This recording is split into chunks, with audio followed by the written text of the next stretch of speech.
Bismillahirrahmanirrahim. Allahın rəhmət və salamı üzərinizə olsun. Gördüyünüz kimi bu təqribən mənim 3-cü videomdur. Aha, buradan gördüyünüz kimi oxudu göstərirəm. Bu qırılan kabeli payət elədim. Vəssalam. Sadəcə olaraq bir şeyə diqqət eləyin. Çünki bu o qədər güclü fırlandığından belə motoru saxlayan belə xırda burada bayaq da işarə etdim də, hamısı o lap axırıncı modellərdir, düzəldiblər, cəmaata ilişdiriblər.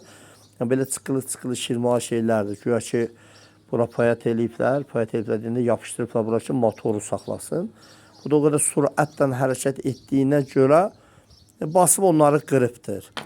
Bunu indi saxlamaq üçün, çünki bu əgər bura kileylənməsə, çünki orada möhkəm drajeniya olur, o yenə qırılacaq. Ona görə də ən gözəlindən bax belə tapançalar var, silikonlu tapançalar var.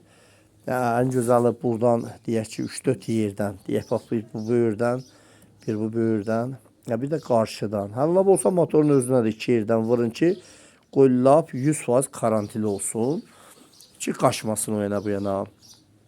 Bunu da mən sizə çəkdim. İnşallah ki, indi bunu yenə özüm buradan kileyləyəcəm. 4 yerdən ya 5 yerdən ki, bu silkələnməsin. Çünki bu dala qabağa belə gəlib getdikcə görürsün, motor burada tərpəşir. Bu dala qabağa gəlib gedəndə vurub onu yenə atacaqdır. Ona görə də bunlar istifadəsidir. Çünki bundan nazik bir şeydir qoyublar oraya ki, güya motoru saxlasın. O da basıb qırılıb. Bayaq da birinci videoda silkələdim ki, dedim ki, içinə pul düşüb. Demək, içinə pul düşmüyormuş.